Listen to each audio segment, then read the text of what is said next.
ایک ناظرین video viral ہو گئی ہے، اور یہ جو ویڈیو وائرل ہو گئی ہے یہ اسرائیل کا ایک وزیر ہے، یہ اس کی ویڈیو ہے، یہ اس نے خود اپنے اکاؤنٹ سے شیئر کی ویڈیو.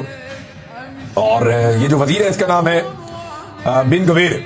یہ بڑا سخت گیر قسم کا آدمی ہے، دائیں بازو کا اسرائیل کا بندہ ہے، اور اس نے ایک ویڈیو پیغام جاری کیا جس میں انسانی حقوق کی دھجیاں اس نے اڑائی ہیں اور ایک مکروہ چہرہ دکھایا اپنا. اب یہاں پہ بہت سارے لوگ ہیں جو زمین پہ لیٹے ہوئے ہیں، ان کے ہاتھ پیچھے بندھے ہوئے ہیں اور انہیں زمین پر الٹا لٹایا ہوا ہے. وہاں کھڑے ہو کر وہ یہ کہہ رہا ہے کہ ان کو سزائے موت دی جائے، یہ فلسطینی ہے اور یہ ہمیں قتل کرنے کے لیے آئے تھے اور ان کو جلد از جلد سزائے موت دی جائے، ایسا نہ کیا گیا تو پھر میں مخالفت کروں گا نیتن یاہو کی.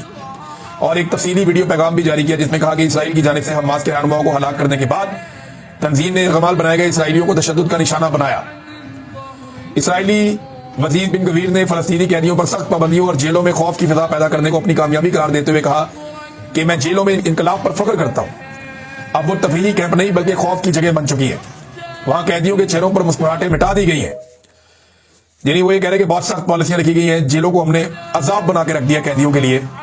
تو یہ انسانی حقوق کی دھجیاں اڑا کے اس کا باقاعدہ اعلان بھی کیا جا رہا ہے اور ہم یہ ہوتا ہوا دیکھ رہے ہیں. اب اسی اسرائیل کی حفاظت کے لیے مسلم فوجوں کے دستے جائیں گے کہ جناب ایک بفر زون قائم ہو جائے اور فلسطینیوں کی جو مزاحمت ہے اسرائیلیوں کے خلاف وہ ختم ہو جائے. انہی کی خواہش پہ جا رہی ہے نا فوج. فلسطینیوں نے تو ایسا کوئی آئیڈیا نہیں دیا تھا، وہ تو بیچارے مجبور لوگ ہیں. ان کی